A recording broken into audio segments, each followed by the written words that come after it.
Been there quite a few times. Always welcome. I've been screeched in numerous times. I was just about to ask that Yeah. next one because I feel like when you get screeched in, you should tell people after a while, like, "Hey, I've already been I screeched in." don't, I don't, Unless you enjoy it. no, I don't enjoy it.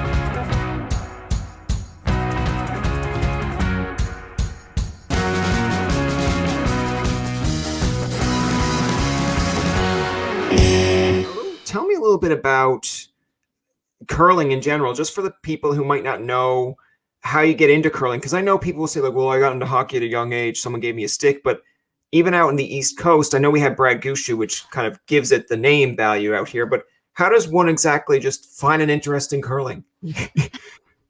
Most people, especially when I started curling 25 years ago. So I started curling was mostly your parents. Your parents curled into it or some family played. But nowadays, with it being on TV more often, being an Olympic sport, you do see, more kids just seeing it on TV or whatever and wanting to try it that way. But generally, it's like a family member played, and then it was something for you to do on the weekends. And that was what it was for me. It was something to do on the weekends, and then it just stuck with me for life. Okay. Yeah, it's interesting because I know for me, I always kind of get ribbed on for bowling because when they have bowling parties as a kid, it's like, well, geez, just send them off to bowling. No one can get hurt at bowling. You're literally just throwing it down an alley, and that's kind of I feel like not in a disrespectful way, but I feel like sometimes that's what maybe parents look at curling as. It's like, what can go wrong? They're just throwing rocks, and like no one's like getting a hip check or no one's going to have a head-on-head injury, but there have been occasions when you look at curling and someone falls down on their behind Mm-hmm. and you hear curse words. But yeah, it's just so funny to me because I find like it's a little bit similar. But yeah, when you're young, getting into it in any sports. But did you ever have an interest for, say, like hockey or soccer growing up, or was it just more or less like distinctive mind of I want to master this sport right here? No, I played a little bit of everything growing up. I actually didn't really take curling that seriously or more competitively until I was in high school. Before that, there was actually a period when I was maybe 12 or 13 that I wanted to quit. I thought it was kind of boring because I wasn't quite competitive at the time, and I just was doing the same thing week after week and got a little bit tired of it. But I play a lot of golf. I played a lot of golf growing up. I also played some soccer.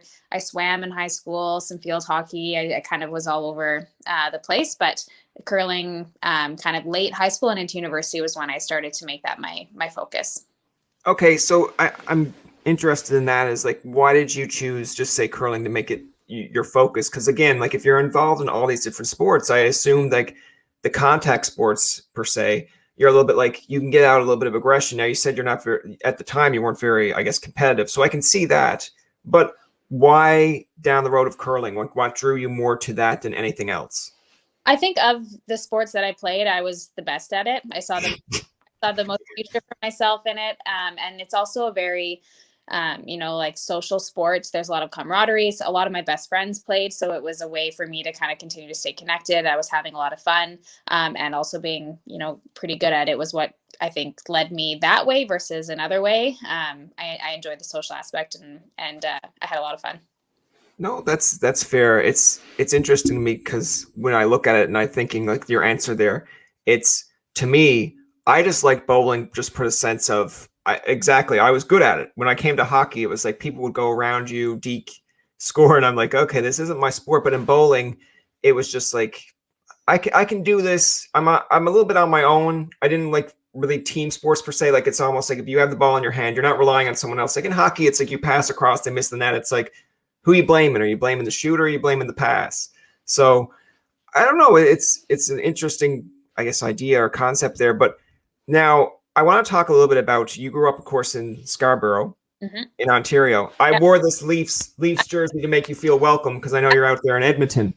Now that's not to say I didn't have an Edmonton jersey planned. I have it in the background, but to make you feel a little bit more at home, Oh, it there you is a Toronto bedspread. So you go. know, Oh, yeah.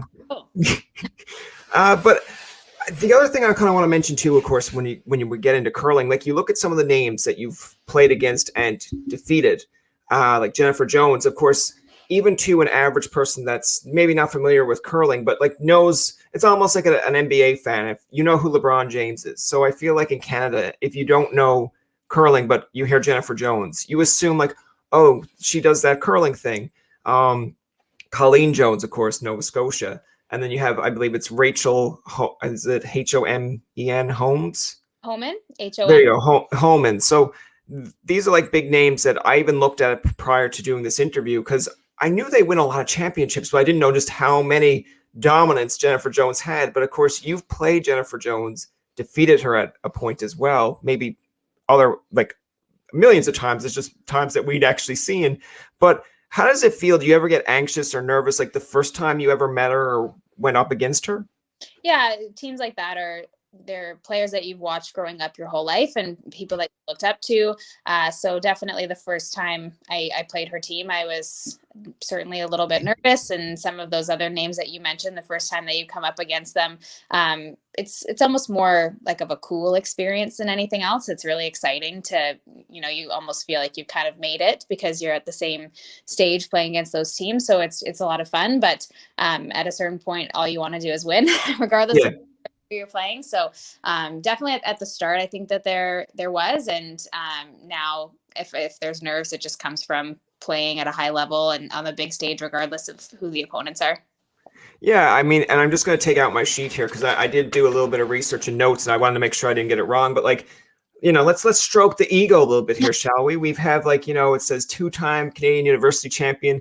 I feel like at Brock University, you're probably not welcome, just because it's like Sir Wilfrid Laurier, double time, faced him twice, defeated him twice. I feel like Brock's like, that name sounds familiar. Just you go to the when every university has a Hall of Fame or a Sports Hall of Fame, you just see at Brock, just your name exited out. It's like, she can't even come here. She's not even welcome. I totally forgot about that, actually, that it was Brock both times, but it was, you're right.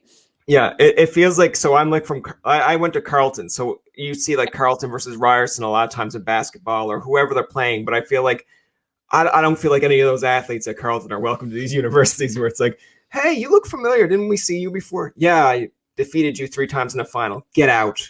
But then we have a national junior champion, world junior silver in 2010, like world mixed doubles bronze 2018. You represented Canada twice. There's like gold, silver, bronze. Like, I feel like you have a nice trophy case. And I mean, I know you didn't ask for me to say all that, but when you look at those accomplishments, do you look back at it and go like, yeah, I obviously chose the right career choice here? Yeah, it's certainly taken a long time for me and to achieve some of the goals that I've achieved in the sport, and still have many that I haven't achieved yet. So it's been a long road of grit and perseverance and sticking through it and trying to get myself to that point.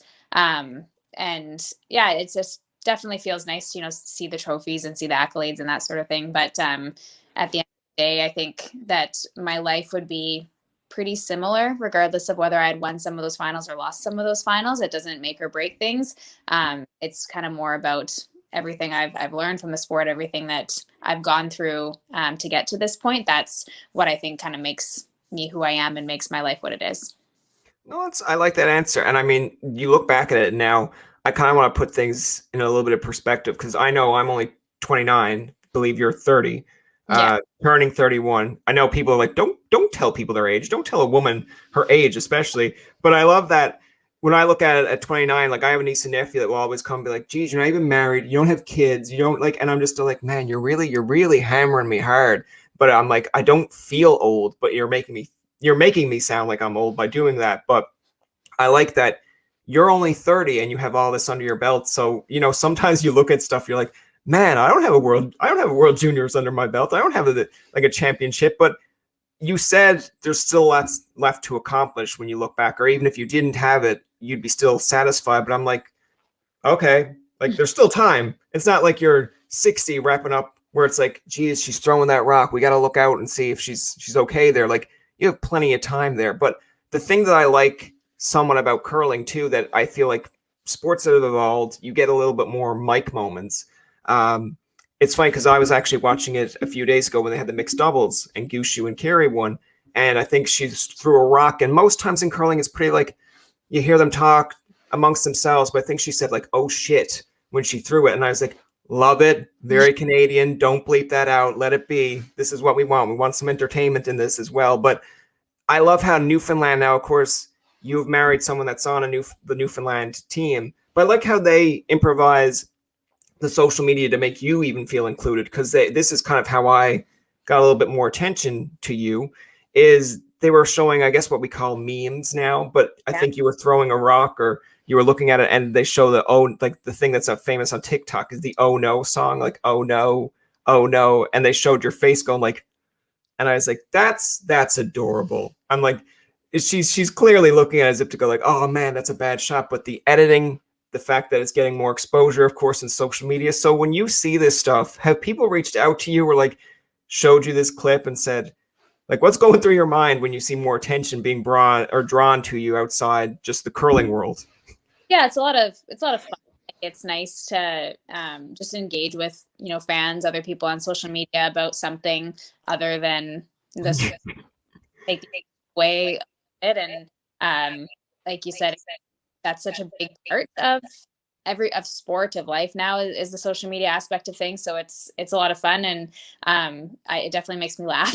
Sometimes I look at them and I'm like, oh my goodness, like what was I in that moment? But it's fun. It kind of brings like a lighthearted nature to something that usually is pretty serious for us.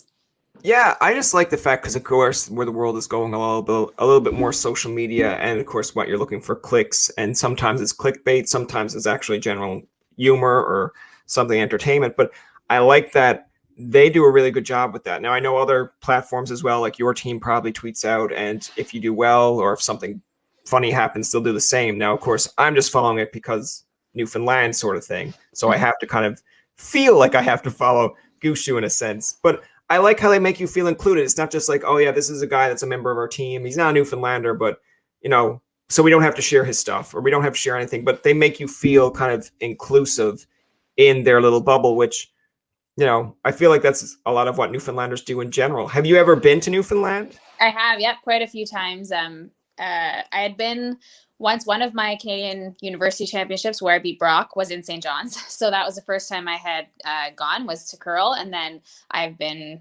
probably 5 or 6 times since then, either to curl or just to visit Jeff when he's been out. I've been there quite a few times. Always welcome. I've been screeched in numerous times. I was just about to ask that next one, because I feel like when you get screeched in, you should tell people after a while, like, hey, I've already been screeched in, unless you enjoy it. No, I don't enjoy it. The screeched in when I went to curl, and then of course Jeff's friends wanted to really include me, so screeched in again, and I've kissed a couple of cods, but it's always fun, and it'd be nice to go back sometime soon, but who knows when we'll be able to do that now with the state of the world. And it's been a while since we've been back, but we are looking forward to hopefully going back soon. You should just tell these people, like, we need to print you out for a certificate where it says, I've already been screeched in, stop asking, or just get it on a shirt. Yeah, it's like, just get it on a shirt where it's like, listen, I've already partook in this weird tradition of yours. I don't want to kiss any more cods. Like, then you use your self-humor and be like, I already have my cod right here. His name's Jeff. Sure. But like, tell me a little bit about, I guess, because I read up, of course, now with sports being changed, everything's kind of in a bubble. You were in, I guess it's like the Edmonton bubble. But tell me a little bit about, because I believe you have the one that has the baby. You're the one that brought the baby into the bubble. And of course, I know people are going to be like, well, why? Couldn't you just like, no, you don't leave a baby. It's your baby. But how has life been like in the bubble? Yeah, so a little bit of background about that. Alberta Health Services, who kind of approved all of the bubble scenarios here, they allowed for if you're a nursing mother, and your infant to come into the bubble, and one caregiver to help you take care of them. That was the only exception to anyone entering the bubble that wasn't an athlete or coach or official. So that's the main reason why he came with me. I'm his source, so I didn't have much of a choice. So yeah, he came with us, and first I played and Jeff took care of him while I played, and then Jeff stayed and played, and we were able to come home for a couple of weeks, and then I went back and played again, and Jeff took care of him, and then we'll be back again in about 10 days to a week to 10 days here to play in 2 last events. So we've been back and forth a lot in the bubble, and it's been okay. He's just kind of gets bored seeing the same 4 walls of the hotel room. At least now we can go outside, but we can't leave the parking lot. So yeah, walk circles around the parking lot. but it's kind of nice, I think, to have that bit of a distraction in the bubble and have something to keep us busy and something to just take our mind off of the monotony of the everyday life that could kind of make you go crazy in a situation like that. So most people are bored in the bubble, and I don't even know what bored means anymore. It's been fun though, and looking forward to one more event. He's been everywhere from like he'll have been in that bubble on and off for like 2.5 months of 3 months of his life. So he's only been alive for 6, so it's a long time for him. Yeah, no, I just think it's interesting because like when you're mentioning about a bubble, like I know when they mentioned too, when they had the NHL bubble per se and the NBA one, there was people that were now the NHL might have been a little bit different, but I know the NBA were a lot more vocal of saying like, okay, this sucks, we don't like it here. There was one guy that of course got in trouble because he went outside the bubble to get his food or get chicken, and I was like, okay, like clearly he's cracked, and it's only day 3, day 4. I get it, but the NHL was kind of like you think about it from the outside of it, and you're like, okay, so what? You're in a hotel or you're in a building, you're in this building, and like, yeah, you might have one family member or someone that you know or your teammates there, but it's like when you actually think about it, you're kind of isolated from the rest of the world for this brief period of time. So yeah, it is helpful, I guess, in some sense to have your husband there, you know, your infant there. It might be a little bit of a distraction from like the curling world, or it's just something to keep you busy because once curling's done, it's kind of like, okay, what am I doing now? Like, yeah, I can kind of relax, but I'm not really relaxed because I'm kind of in this bubble. But how do you like? I know you kind of elaborate a little bit there, but how do you kind of look at it now when you're in the bubble? Like, are there things that you kind of miss? Are there things that kind of keep you distracted? Like, what kind of things do you do once you're done the curling? Yeah, I think if I wasn't parenting in the bubble, Yeah. it would be actually kind of nice to relax. Read, watch Netflix, hang out, just take your mind off of the curling. But I think it really depends on your personality. I'm an introvert, so I actually really enjoy going back to my room on my own and putting my feet up and just kind of relaxing and spending some time on my own. But I know for some people who are maybe more extroverted, it can be really hard on them to spend that much time away, and you're not even really supposed to spend that much time with your teammates off of the ice. They really want you to stay as separated from everybody as possible. Yeah. So I know that can be hard on a lot of people, and I definitely feel for being a mom now myself. I'm able to have my son with me in the bubble, which helps, but I'm thinking to all the other parents that are in the bubble, and so many of those curlers are parents, and they're away from their families and their kids for such a long period of time, and that has to be hard on them. So I think it really depends on your personality, your lifestyle. Can you, maybe if you can work from the bubble, it's not so bad, you're kept busy. If you can't, it's just like, it's different for everyone. And one thing that Curling Canada did do, they gave us access to a mental health hotline. Okay. One who we can chat with. It's been such a hard year for everybody, and then to be isolated in this situation. Don't get me wrong, we were all extremely grateful to curl and to play, and we wanted to be there and we wanted to play. It's just not something that I think we're used to, and so they were really great to provide us that option if we felt like we needed to chat. No, that's good. I mean, that's a little bit of an incentive of thinking futuristically, because you would think that it's sometimes, I'm not saying like it's a downfall. Sometimes it just gets overlooked because you're trying to make sure everything goes off well. But then at the same time, some of these things go overlooked where you're like, okay, we got the arena, we've got all the rooms for them. They're going to show up. Okay, we've got it all figured out. And then it's like, okay, but geez, what about their own mental health? Like, have we thought about that? And it's like, oh, you're right. We didn't. We were just worried about the event first. But yeah, that's good. Like, now you don't have to answer this, but I'm just going to go off of it. Go ahead. Have you ever thought at times, because you mentioned about the mental health line, have you thought at times of yourself calling it, or do you know anyone that, you don't have to say their names or anything, but like anyone that has come to you and said, I'm not really feeling this, I'm a little bit kind of anxious. Did you give them that advice of, hey, we do have this line that you can call? Yeah, not for me, but that's mostly just because I'm so busy with the baby and trying to girl myself and make it, like, if anything, I need to call the mental health hotline for how I'm going to cope with everything and manage. Yeah. So not for me personally, but I do know people who just really struggled with the loneliness of the whole thing. I don't know personally whether they access that or not, but I do know personally some people that really did struggle with the situation, and it's a hard feeling, like I said, because you're happy to be there and you're happy to be curling again. It's just so new, and it sucks. Like this whole COVID pandemic sucks. So I know it was really hard on some people for sure. Yeah, like I kind of imagine it, and I could be like dead wrong in this, but I kind of imagine it's like if you went away to a university or college and you live in a dorm, and then they're basically saying like, yeah, like you got all these roommates around here, you got all your other classmates, but basically what we want you to do is classroom, dorm. That's it. That's exactly. You want to interact with someone back home, or you want to interact with like a roommate 4 rooms down, Skype.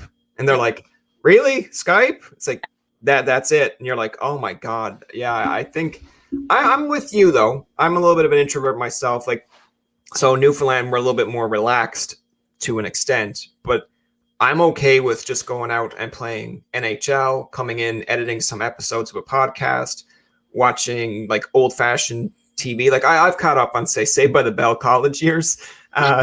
So I feel like I'm one of these kids, or well, not a kid anymore, but one of these people that I took advantage of the lockdown in some sense. At the beginning, you're kind of like, oh, 2 weeks, great. And then it's a year later, you're like, you see people that got fit. You see people that actually did stuff. You're like, oh, I kind of feel like I did nothing. But at the same time, I grew up as a 90s kid, but not knowing a lot of these 90s movies. And people like, how is that possible? So now I go back and I'll watch the 90s movies, TV shows that like I've never seen Dawson's Creek. So I've watched some of Dawson's Creek and I'm like, okay, this is basically a W for me during COVID. But yeah, like what kind of things, because I know you mentioned about watching like some Netflix and things to keep you busy. Of course, with a kid in the room, it's like, well, mom wants to watch this. Like, nah, you're not going to get to watch this. No. What kind of shows or things have you been doing to kind of keep yourself distracted? I'm a big reader, so I've been reading a lot. That's something that I really enjoy, to just decompress and put my feet up. I love a cup of tea or a cup of coffee, and it makes me sound like I'm 70. Thing I've always really enjoyed doing, and otherwise, I'm not a huge Netflix watcher. If I do watch it, Jeff, and we'll take like 3 years to watch one series. We are just almost finished Sons of Anarchy, which we started watching from the beginning. I don't even know why I watched it. Like, it's interesting storyline, but I literally am like closing my eyes all the time. I'm like just shooting and killing, and but we've enjoyed watching that one. And otherwise I also work from home, and I can work any hour, so I'll often take my quiet time to just make myself feel like I'm caught up on my work. I'll send some emails, stuff like that. But yeah, the big one for me is reading. I go through a lot of books. Okay. Wow. No, that's interesting. Like, I like how you mentioned Sons of Anarchy. Like, I've only seen clips on like Facebook when somehow you scroll through it, and I laugh at Facebook because it's like, okay, you banned this from being shown, but because this is a TV show that's allowed to be shown, but it's the same thing. Like, I think it's the same TV show where they eventually catch the woman and then they kind of like give her like the gunshot to the head in the car or whatever. I think it's the same, but I was like, there's so many heads in cars. I couldn't even. Yeah. Again, I haven't watched it, but it's just like, I just looked at that one scene where they somehow catch that. It's such a mixture bag. Cause it's like, they're good guys, bad guys. It's like the gray area. And you're like, okay. Cause at the end, at the one scene I watched, it was like, just take care of my kids for me. I'm like, wait, you're telling the guy that's about to shoot you to take care of your kids.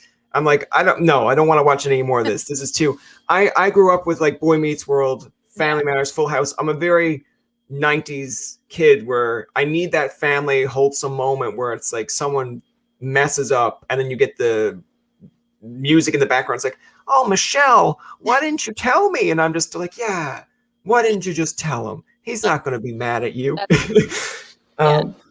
But I want to get a little bit back into the curling side here, of course, because I do find it interesting. You said you grew up now in Scarborough, Ontario, but out west. But I believe I want to talk a little bit about how you join these different teams or how you actually become a part of a team, because again, Jeff isn't a Newfoundlander, but he's on Team Newfoundland. It's like, you were born in Scarborough, but you were on like, Team Edmonton per se. So tell me a little bit about how you go about this. Cause I know with hockey, it's like free agency gets signed, but I like how when I was doing the bio, it's kind of like each year you can kind of, members might leave, members might come in, but how does this all kind of come to be? Because you were originally a skip, And then when you went and joined, I think it was like Rachel's team, you weren't the skip on that, and then you became a skip again. So explain how this all process comes together, I guess. Yeah, so with curling, it's a little bit different because we don't have team managers.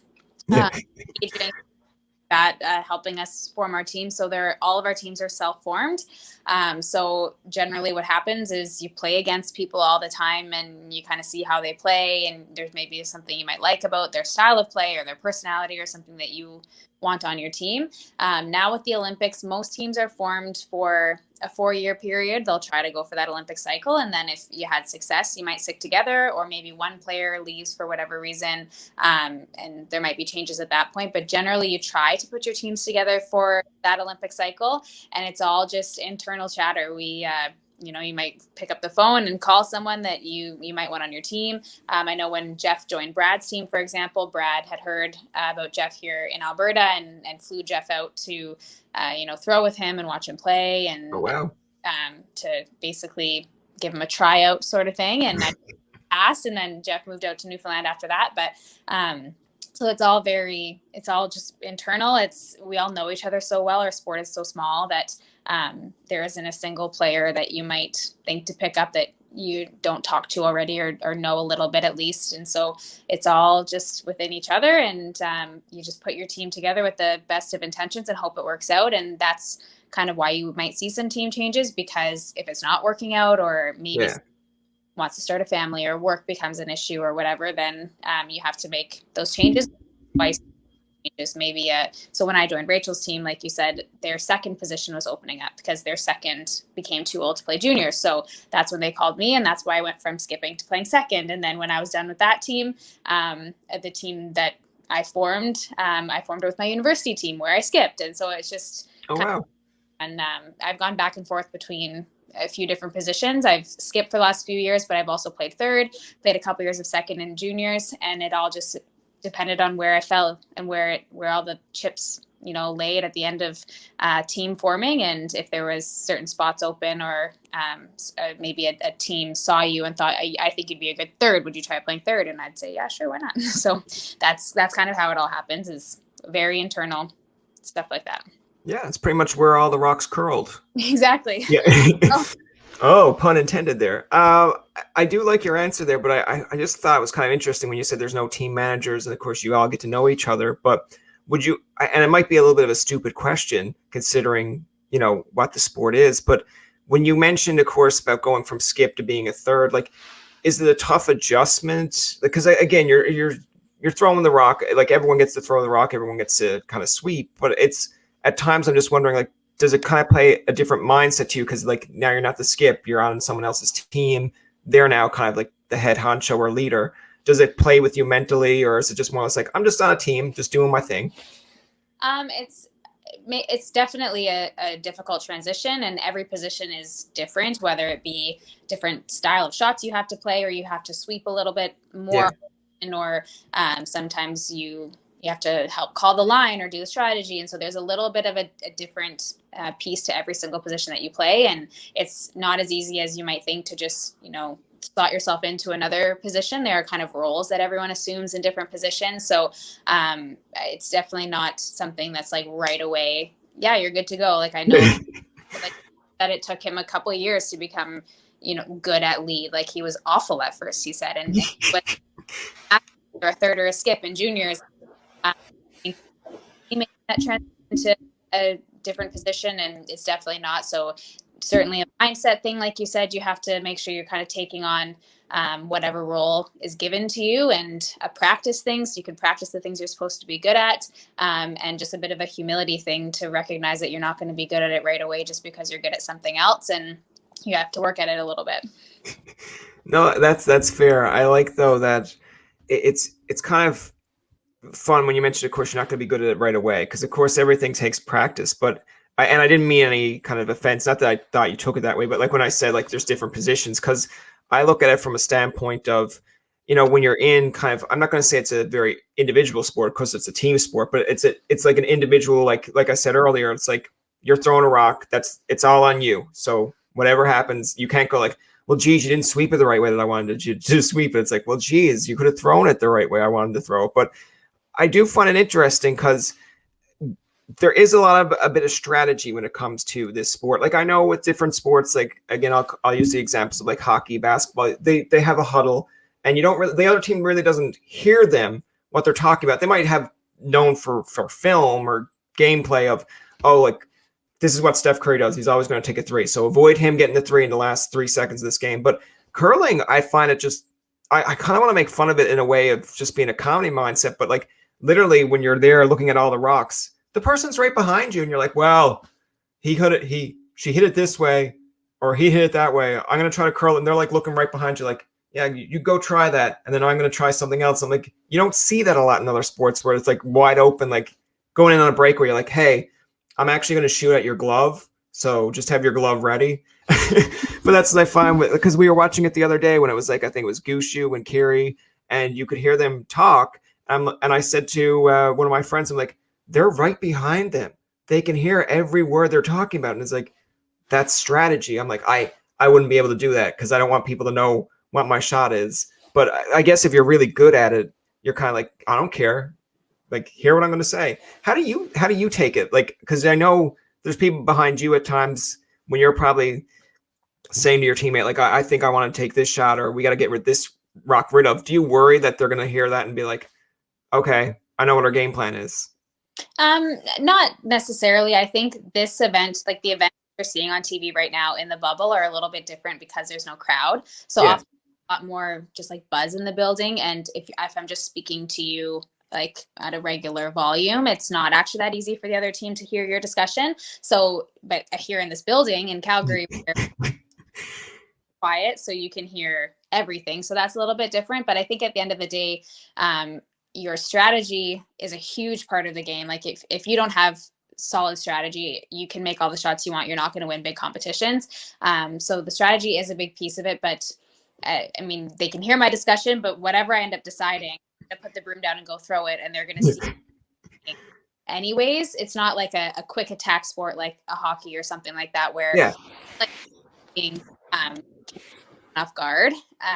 It's they're still going to have the time to then discuss what they want to do once it's all said and done too. So it's just because it's a little bit harder to actually catch someone off guard, whether they hear you in that moment or they just see what happens 30 seconds later when you throw the shot. It's kind of, but the one thing that we do try to do is be really mindful of having conversations about what we want to do because of the other team. So we might have like a meeting before the end starts, completely separate from the other team, where we say, okay, they're not making this type of shot, so we're going to really try to take advantage of that, and this is how we're going to play this next end to take advantage of them. That's a conversation that definitely keeps separate. But as far as the like shot by shot goes, whether they hear me say it or not, they're going to see it happen. So it's a little in that sense. I like that. I feel like that should be like when you see famous quotes or stuff like from athletes, that should be yours. It's almost like, yeah, they can hear me talk about my shot. It's still gonna happen. It's like damn. It's like put that should be like, I know like you guys gotta have like uniforms and whatever when you're curling, but I feel like that should be like a motto on the back where it says like Team Walker. It's like, you can hear me, I'm still gonna shoot my shot. They'll be like, gee, that sounds like a whole bunch of confidence right there. Yeah, there you go. I'll try to add that to my list of slogans. Yeah, there you go. Yeah, next interview you do it like Curling Canada. Just be like, man, I was on an interview with this guy in Newfoundland, and I told him I'm just gonna, whether you hear me or not, I'm gonna shoot my shot. And then that's gonna become the new slogan. Yeah. Just be careful when you say it down here in Newfoundland, because someone will be like, oh, you want another shot? And it's like, no, I've been over this. I've been screeched in. To get in a little bit of the fun side of the interview here, tell me a little bit about, I guess, growing up. Like, who are some people that you probably looked up to or admired? Not just necessarily, it doesn't have to be just in sports, but you kind of said, because I know for me, I know it's broadcasting related, but I looked at like Conan O'Brien for myself and said, oh, geez, that guy's really funny, but he's also hosting a show. So I didn't know that you could be funny and host a show. That's kind of where that's my mindset was like, oh, I'm so used to watching like Peter Mansbridge be dead serious, which is okay too. But I was like, I'm never going to host a show because I'm a Newfoundlander. Like, I'm funny. What's going to happen? But tell me some people that you kind of looked up to or inspired to, either can be curling or just in general that, I guess just kind of looked up to. Yeah, similar to kind of what you just said, someone that I looked up to as I was getting more competitive into curling was Cheryl Bernard. So Cheryl is the 2010 Olympic silver medalist, and she's Okay. on TSN. When you watch all the TSN, she's the female voice that you'll hear. She is someone similar to what you just said. She showed me that you can be, you can have a really great perspective and be kind of more like on the chill side of things and be really good sportsman-like player. And she kind of had all of that going for her, but she was also really good. She was really clutch at the 2010 Olympics. The number of shots that she made to keep Canada in games or to win games was just incredible how well she played. But then she also has this perspective of like, well, she as an Olympic silver medalist, and a lot of people would go through their life and be like, I wish I had won the gold or I lost the gold. And she really truly has this outlook that she won the silver medal. And she just has like this great perspective on life that's kind of hard to find in, maybe in a really high level, very competitive athlete. She has the best of both worlds, which I think is really, really cool. And she was someone that I just love to watch. And I think I've learned a lot from over the years and still learn a lot from listening to her commentate. And really a really cool person, I think, and that's someone that I really have looked up to for a long time, still do.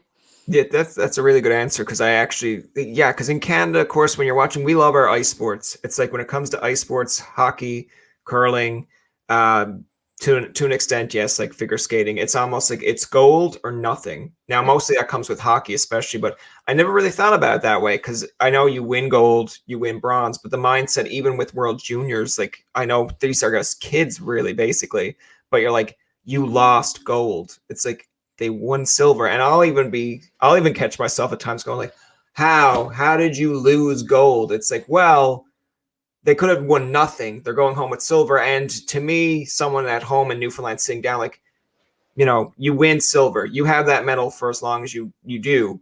The instant kind of, I guess, hate or mean messages that you might get of like, how did you disgrace our nation or how did you lose? It's kind of like, you're like, yeah, but I bet you in like 4 or 5 days, you'll forget about it. 4 or 5 years later, you'll forget about it. I'm still going to have this silver medal that I'm proud of, which is essentially kind of what she's saying, which is good. Like, why feel damper about having a silver medal? You could have went home with nothing. Exactly.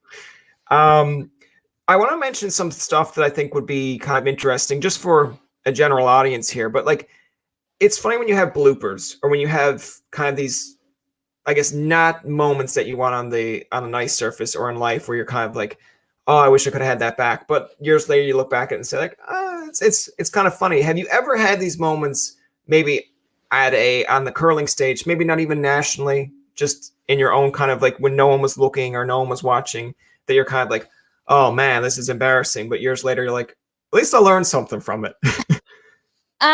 Yeah, I mean, you could go back to plenty of shots that I've thrown and missed, and in the moment it's like the absolute worst thing that could ever happen to you, especially when you first start playing on TV or in front of big crowds. Like, the first time that you play in front of a crowd and you miss a shot completely and you hear the whole crowd go ooh, because that definitely in the moment is really hard. But then I look back and some of my absolute worst, most devastating misses that turned into losses are also the reasons why the next time I had a similar shot, I made it and won big games. So always, like the cliche, there's always something to learn from a loss. Sometimes, you forget or you don't know that the camera's on you and your mic's on. Yeah. I had a one at the Scotties this year where I didn't realize that they had done an update of our sheet, and they came to our sheet, and I tried to go to the bathroom the end before, but I didn't have my mask with me, so I couldn't leave the ice surface. And then I finally was just said to my team, I was like, I really have to pee, and like ran away. And I was still on me, and that was one that kind of hit Twitter and hit the internet afterwards. So again, something that like in the moment I was like, oh my God, they caught me saying that. And now it's just really fun to look back and also to have people see that like we as athletes are real people. Like we say stupid things, we get caught silly things, and we we're not there to put on a show for you as much as the fans might think that. The number of times I hear people say, why doesn't such and such smile, or why does such and such always do this? And it's like, because they're there to win a curling game, and they're putting on, sure, it's entertainment for you, but their job is not to go out there and you know, be a show for you. Like, you can go watch Netflix if you want to be entertained. This person. So that's something that you always kind of look back at too, and it just something that's bothered me, I guess, about the fan base of curling, thinking that they can, you know, dictate someone and the way that they act. But for me, I in the moment, stuff like that, like just little comments that you look back on and that are fun later on. So there's every side of it. Like I said, the misses that turn into makes down the road, that suck in the moment, that are maybe the reason why I won something later on, or just silly little comments like that then people have fun with on the internet. There's a lot. I feel like that moment, it's like, you know, people will turn that into a meme or turn that into like, you know, when people just put in their own catchphrase of like, you know, they might take out your line, but they might have your face, or like, you know, you're mouthing the words. And it's like, when your friend asks you, do you like this guy? Or like, you know, when your friend asks, can we go out tonight? And then they don't take your words, but they just take your reaction of like, and then like, and then you're just like, okay, that's trendy. And then people will be like, oh, I wonder who that is. And then that kind of draws another audience in itself. But I do like your answer there, because when you said if you want to be entertained, go watch Netflix. Now, sometimes you get these moments in curling, like Carrie's oh shit moment, or when Brad won the Olympics. And sometimes I like it, sometimes I don't, because it's a little bit intrusive. But when he makes the phone call home to mom and he's like in tears, and then you're kind of in tears. I'm young at this point anyway, but I'm just still like, man, this is a Newfoundlander representing Canada, and he's calling mom. And I don't think she answered right away. And then she did answer, but it's almost like, let him have the moment. Like, you know, you don't always have to be in her face, but I do find those moments somewhat engaging for people. Like, I know when Brad and Carrie won, you know, not trying to ruffle feathers, but when they did win, you see Carrie kind of get really emotional. And then when you hear the backstory, of course, about how her brother passed away, and then you're like, okay, you get those emotions. You don't need to, you're not there for it, but it comes out afterwards, which is, I think, what you kind of want in a sport. You don't want them to go and be like, I just made that shot, like, you know, putting their hands up. It's like, oh, she's really good, and she's also keeping me entertained. It's like, or she just made that shot, and she could have been like, it's like, oh, that didn't entertain me. I'm like, well, she's not here to entertain you. She's here to win.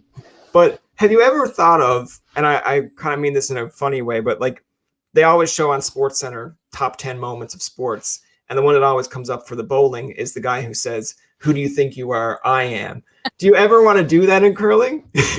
I like you said, I think if it happens organically, that's great. Like, if something that people find funny, or that people are entertained by, or they're moved by, or whatever, like, that, watch sports. And so I'm sure there's been moments in the past, and I'm sure there'll be more in the future, of saying that people just get a kick out of, or really, or, you know, are moved by emotionally or whatever. And that's great. And I love that. And yeah, I guess it happens, and it's bound to continue happening. It's just that happens. It's awesome. It's just not, I just don't feel like athletes should change, I guess, at all, their organic personality for the benefit of other people. Yeah, like, it's not like you're planning in your mind of like, if I make this shot, I have to do this. It's like, if it happens, it happens. But I just love how, like, out of all the sports, it's bowling that it just becomes where, and he even explains it up. He's like, you know, there was like some young guy in the audience that was saying he was too old to win, and then it was in his mind. And he said the line was supposed to be, who you are betting against me when I'm going to win this whole tournament. But I'm like, if it came out that way, I would have been like, okay, that's a little bit cocky. But the way he just comes like, who do you think you are? I am. I'm just like, he's overjoyed. But I would love to hear a call from, like, say, Brian Mudrick, of like you throwing a rock and then doing like the whole, like, as if it was a gun or something. And I'd be like, Walker, Texas Ranger. And then you'd be like, yeah.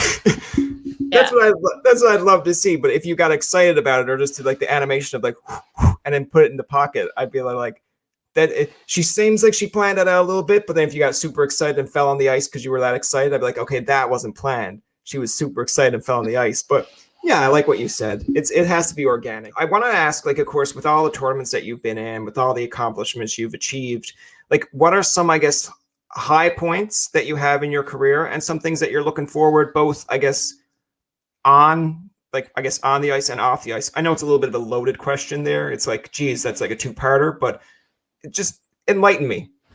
Yeah, I think like you said, it's hard to pinpoint some exact moments. Maybe this one's pretty recent, and that's why I look to it. In 2018, when Kirk Myers and I went to the World Mixed Doubles Championships, we were playing really well, and then we ended up losing the semifinal, which meant that we were now turning around and playing for bronze, and we had lost our chance to play for gold. And it was like a back-to-back game, so we came off the ice, and literally I came off the ice and like had a cry and was like really disappointed. And then we had to like flip a switch within a half an hour and go right back out to play the bronze medal game, and we played really well, and we ended up winning it. And I think that that's a moment that I'll always be really proud of, not just because I won a medal for my country, but because of, you know, the timing of how it happened and how quickly we had to bounce back, and how we really just came together as our little team to do that and to play really well and to not let that previous loss affect us. So that's something that really stands out to me. And then to just get to wear a medal with a maple leaf on your back. Just such a special moment. So that's one for sure. And I'm looking forward to this coming fall, and knock on wood, hopefully with COVID, to our Olympic qualifying process with my women's team. We, despite having a year off, I feel like we're making really good strides together, and we're really coming together as a foursome. And I'd really like to see kind of what we can do, and to play again in those high pressure games, and to get out and compete. That's something that I'm looking forward to, and regardless of how it turns out, I just can't wait to get out there and battle with the girls again. No, I like that. It's a solid answer. The last thing I want to kind of poke fun at a little bit here is, like, you know, when you're talking about these, you know, Canadian, when you do the men and girl, or the men and female tournaments, like mixed doubles, there you go, that's the word. How come you've never said, hey, like, hello, I want to team up with my husband here? Let's do husbands and wives doubles. I did, actually. Jeff and I played together at the 2017 mixed doubles Olympic trials, and we actually played really well through the beginning of the week. Just lost kind of the wrong game to put us out of the playoffs, and I would say we used to actually be pretty good. And then he kept winning the Brier, and then he went to the Worlds, it conflicted with the Canadian mixed doubles. So the first time he won, I decided to sit out the Canadian mixed doubles so I could watch him at his first World Championship. And then he won again, and I was like, okay, I'm tired of just sitting around at home. I want to play. So I had asked Myers, who's now my partner, to play, and we won the Canadians and won a bronze at the Worlds, and we've been partners ever since. So it's Jeff's fault for winning. So I feel like that's going to be an interesting conversation, of a table for three, where it's like, you know, you're sitting in the middle, and then they do the pan of, if you ever watch like The Office or something, and they have those awkward moments where they look at Jeff, and then they look at him, and it's like, he's just, two of them are just staring each other down, like, yeah, well, why did you have to go out and win the Brier? You know, why did you have to go win with her? Like, why couldn't you just, because now she's going to keep on coming to you to win. It's like, yeah. Awkward Christmas cards being sent. No, I'm sure it's fine, but it'd just be funny if it was like, you know, I won with Laura. What have you done? It's like, I've got Briars. It's like, okay, you two calm down. I've got a baby, but you two are acting like babies.